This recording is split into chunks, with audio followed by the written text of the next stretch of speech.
All right, so we are going to be working with dividing normal fractions today, so a fraction by a fraction. I want you to flip open to the Dividing Fractions tab, and we're going to fill out the notes for this, but we're not, wrong tab. But we're not going to do the example problem down below yet, just because that has to do with a mixed number, and we're not going to get to that until the next lesson. So when we divide a fraction by a fraction, I'm going to actually skip this part here, and we are just going to start on the second bullet. We're going to find the reciprocal, like we worked on last time, of the divisor, which is the second fraction. So that's when we say flip our second fraction. Then we're going to replace the division symbol with a multiplication symbol.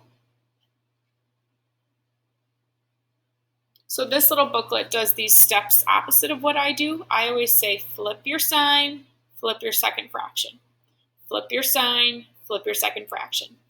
There or here, they just flip-flop those, but just remember, flip your sign, flip your second fraction. Then you're going to multiply straight across the top, numerator by the numerator, and then straight across the bottom, denominator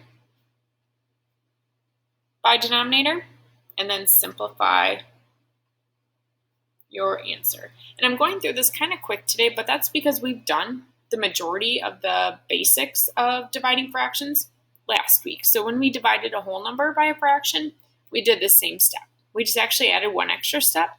We had to make that whole number into a fraction. So if you need to pause this right now to finish copying down the notes, go right ahead.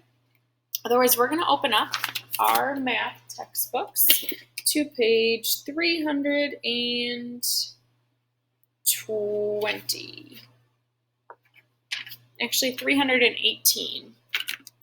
Page 318. We're going to do these three problems down here as some examples. Look up a little here. All right, so we have got it problems A, B, and C on page 318.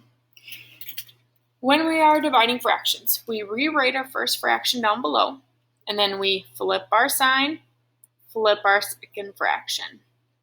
And now, just like we worked on before, if you can simplify ahead of time, I see these two diagonally across from each other can be simplified ahead of time. Divide each of them by 4. This becomes a 1, this becomes a 2.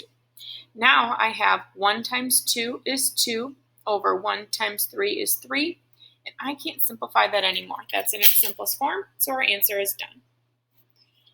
Letter B. We have 2/3. We flip our sign. We flip our second fraction. 8/3. Can't simplify ahead of time, so we just have to multiply straight across. 2 times 8 is 16. 3 times 3 is 9. Now we need to simplify our answer. We can't leave our answers improper, so we need to change this into a mixed number. I'm going to pull out as many holes as I can. So counting up by 9s, 9, 18, oops, that one above my numerator. So I know I can only pull one out, 9, and that means I have to find the difference between 9 and 16, which is 7. That's what I'm left over with. My answer would be 1 7/9. Now letter C. Letter C, we would do 5, 6, and then we flip our sign, flip our second fraction. These two can be simplified ahead of time, the 3 and the 6. So let's cross this off. Divide by 3 becomes a 1.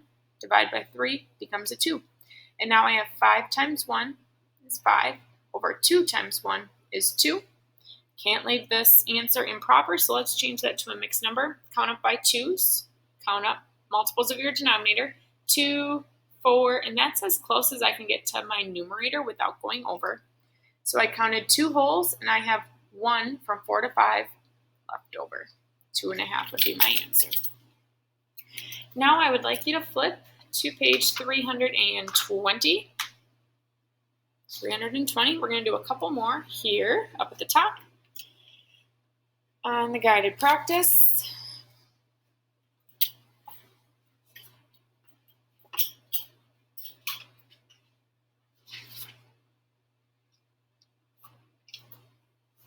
We are going to do problems 1, 2, and 3. It looks like Problem number 3, just looking ahead, has a whole number problem that we can get some practice on again. So when we divide fractions, we write our first fraction as is, we flip our sign, flip our second fraction.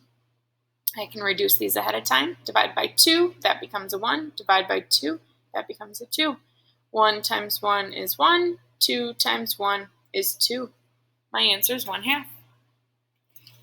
Problem number 2.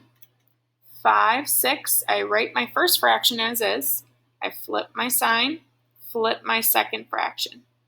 I can simplify these two ahead of time. Cross them off. Divide by 3. I get 1 and 2. Now I can multiply straight across. 5 times 1 is 5. 2 times 2 is 4. Now I can't leave that improper, so I can pull one whole out, and I'm left with 1/4 left over. Problem number 3. I have to write my first fraction as is. I flip my sign, and now this is technically 3/1. So when I flip my second fraction, I need to write 1/3 as my second fraction. Then I multiply straight across. 1 times 1 is 1. 8 times 3 is 24. And my answer would be 1/24. All right, your homework for tonight. Let me look really quick again, double check. Is on page 321. Over here for a second. Page 321. You're going to do problems numbers 1 through 6. 1, 2, 3, 4, 5, and 6. And that is it. Page 321, numbers 1 through 6. Let me know if you have any questions.